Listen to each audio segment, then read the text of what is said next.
name is Beck and welcome to another video where I am reacting to booktubers' favourite books. I've already looked at Daniel Green and Emily Fox, and today I'm looking at Merphy's favourites and seeing if we have any kind of crossover and seeing how our reading tastes align or might not align. I'm anticipating a lot of these books to be either literary fiction or fantasy that I might not love, because I know with Merphy we have some crossover, mostly in that Brandon Sanderson space, and he's a popular author, so I'm kind of in two minds about whether to necessarily count him. And I also know that she read and loved The Lies of Locke Lamora, but I've only given that about a 3 stars and I just enjoyed it rather than loved it. So I'm hoping in this video that I find some new favourites later down the track, and ultimately I just want some stuff to add to my TBR to see if I'm going to enjoy it. So let's get into the video. Okay, so today we're going to be talking about my top 7 favorite books of 2021. So coming in at number 7 of my favorite books of the year, we have The Posthumous Memoirs of Kobas.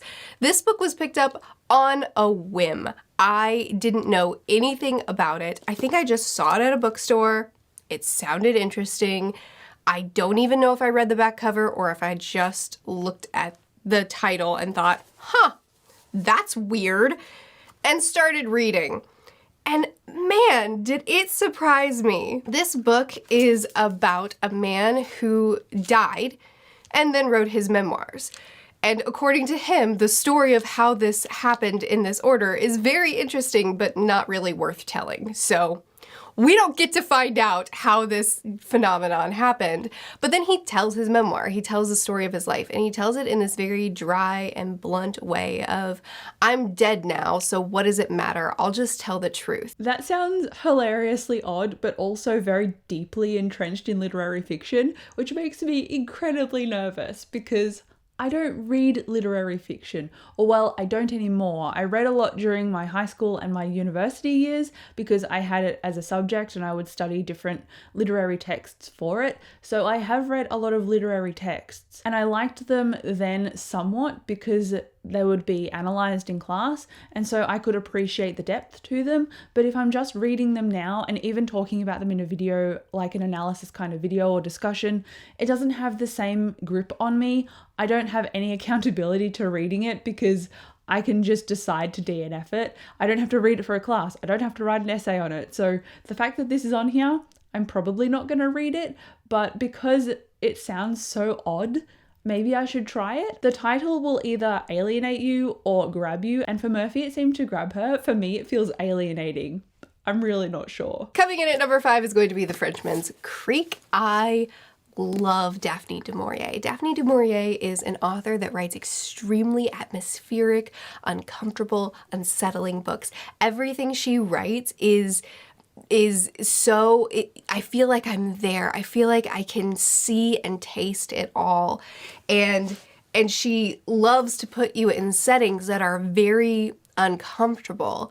And I feel it. I feel it. Like I feel like I can never, her writing is unlike any other author I've read. I've never been so immersed in a book like I am in a Daphne du Maurier book. Still nervous. Nervous like the first book. I knew reacting to Merphy's video was going to be a trial because we've got very varying reading taste, and I'm like, do I really want to read a whole bunch of literary fiction? I might just end up doing it. Oh, I don't know. Oh, but I've committed now. I'm doing the video, so I've committed, I feel. I've never read a Daphne du Maurier book, and if Merphy's hype is anything to go by, she's so good at just saying and making sounds about how she feels, and that hypes me up to read the book because I've got her vision in my mind of her intense reaction to the atmosphere specifically, and I'm like, but do I want to feel uncomfortable? But maybe that's why I read the book in the first place, because if I want to feel something like that, then the book is doing its job. I really don't know. I'm just a very basic person when it comes to reading books. I just want magic and I want a fantasy world, and then I'm good. Do I want more themes? Sometimes. So maybe it's just a case of mood reading it. I'm deciding the order of these as I go. Number 4. I know what my top ones are. I'm ordering them on the fly. So, The Ember Blade. Oh my goodness, I adore this book. And book 2, it's looking like Christopher Wooding. Yeah, Chris Wooding. It's looking like book 2 is coming out soonish.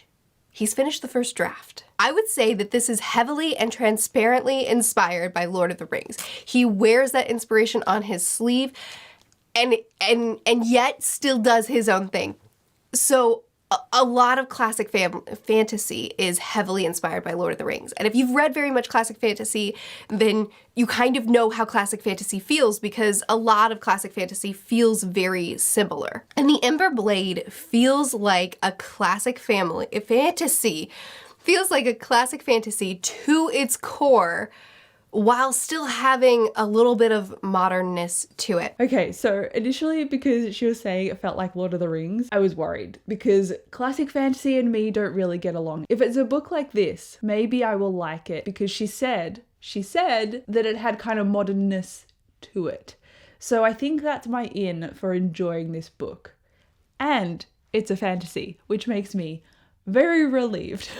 I think this one is definitely getting added to my TBR, because if the cover is anything to go by, it's got a giant sword on it. So surely that means it's fantasy. Coming in at number 4 and 3, we have The Bone Shard Daughter and The Bone Shard Emperor. Full disclosure, I haven't actually finished The Bone Shard Emperor at the time that I'm filming this. This is interesting because I've read The Bone Shard Daughter. I quite enjoyed it. I like the kinds of bone shard magic and how all of the politics and different perspectives ended up linking together, and how the world was built, and the twists in it were actually quite surprising. It's a young adult fantasy that I really enjoyed, but it got a bit diluted for certain reasons in the second book, in my opinion, and so I ended up not finishing the second book.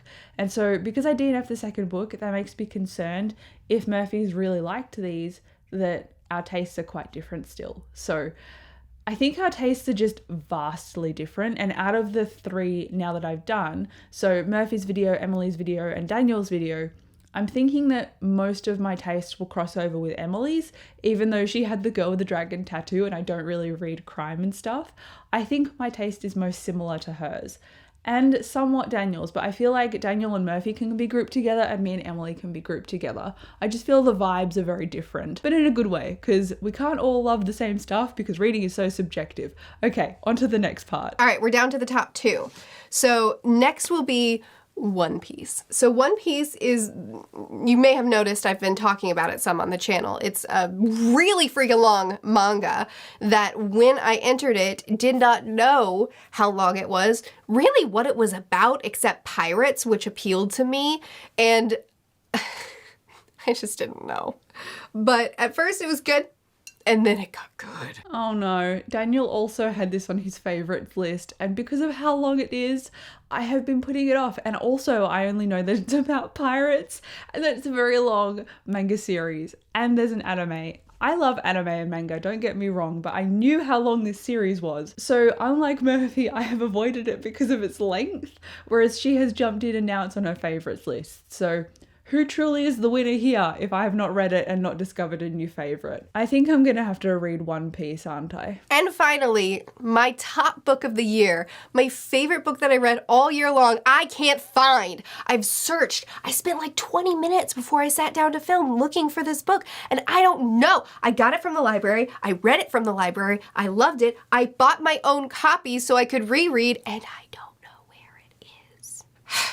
A Man Called Ove by Fredrik Backman. This is Fredrik Backman's first published book, and it's the book I put off for so long because I have loved Backman's work so much. He's my favorite author, right there. And I have been so afraid to read his first book because I was afraid I wouldn't like it.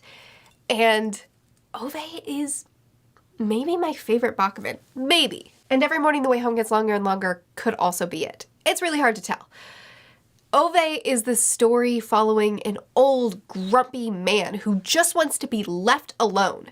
And the world is annoying. He is so similar to so many men that I have known in my life and that I've worked with when I worked at an assisted living home. He is the encompassment of so many old, crotchety men. And yet, as we continue the story, we get to know him. And that's who Backman is as a writer. He sets things up in this very relatable, funny way. And then we go a little bit deeper. When she's like, he's a crotchety, angry old man who wants to be left alone. That's how I feel. And I'm an under 30-year-old woman. Already I feel like I've got a sense of relatability with this character. So maybe I'll like it. I've seen Frederick Buckman talked about quite a lot on Booktube. His books seem to be doing the rounds. And I'm like, I think I should jump on board. So like Merphy, I've also put this off, but I've only put this off because I've seen it as like a hyped book rather than a book by an author that I love that was one of their first works. So we've put it off for different reasons, but hopefully because she liked it, I might like it. And because a lot of people like it, I might like it. I like something that's a little bit dark. It has an edge, but also has a sense of humor.